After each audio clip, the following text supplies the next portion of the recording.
So let's talk about one thing that the press hasn't reported. We just listened to testimony from a man who has such distinct recognitions as an accounting expert that even Letitia James's team and the OAG's team used him themselves as an accounting expert. Professor Bartov was the New York Attorney General's expert in the Exxon case. Let's start there. But today, when he was on the other side, they spent the entire day objecting because he was giving testimony that didn't suit their claims. His testimony included that there was absolutely, and I quote, no fraud, that the statement of financial condition for President Trump was understated, that there was no evidence of concealment, and that, in fact, President Trump's statements of financial condition had something that most other statements of financial condition don't have. 18 pages of descriptions and details about his properties, about his trophy assets, things that most people don't need to do and wouldn't do. The reason? Because he had nothing to hide and he didn't conceal anything. This is not a publicly traded company. This is a private company. And the Attorney General is now sticking her nose into private companies. This is a very scary moment for our country. We have to have boundaries. We have to have laws. They were objecting every 5 minutes, and I really give credit today to the press that was in there. I did look at some of the feed, and it was accurate. There was absolutely no fraud. The statements were undervalued, and President Trump and the Trump Organization provided Deutsche Bank with everything they needed. Last week, we heard banks make clear that they thought they were a trophy client. They were the big whale that they wanted to get, and they valued their relationship. They said that holds true today. I don't know why we're here. I've said it before, and I say it again. Again, this case has absolutely no merit, and you don't have to believe me.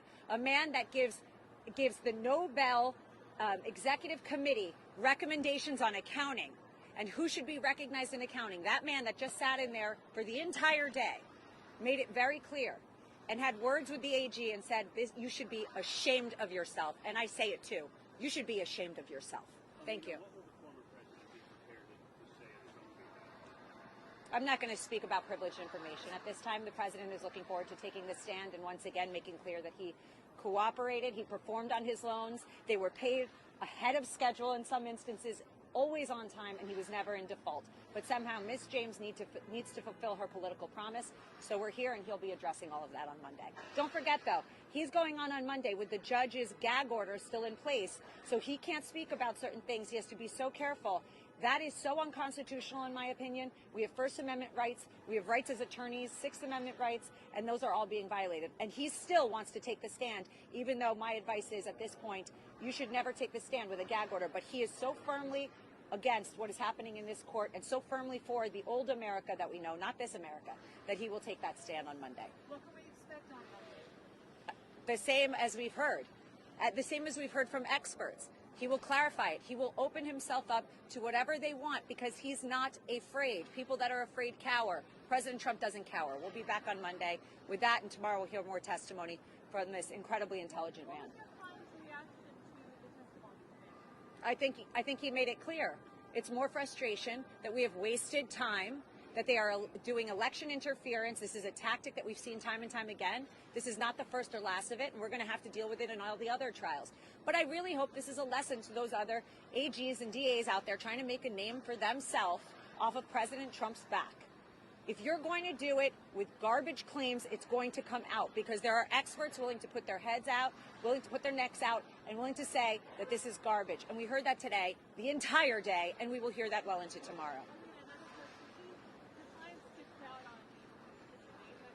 I don't speak about politics. I'm a lawyer. But no, with all the cases that are stacked against him, Yeah. does he still feel confident about Monday's outcome of this case and everything that's... The outcome of this case was determined before we walked into court. Let's be clear. We're not walking into this court every day expecting that this judge is going to let us off.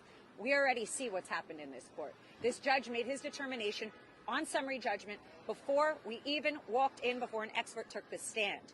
So let's not get it twisted. I'm not here fighting for that. I'm here fighting for America with him so that we can stop this. You know, that's the truth of it, and it's a very sad state of affairs. Today and many days we've asked for a directed verdict because there is no case. This case is garbage. Thank you.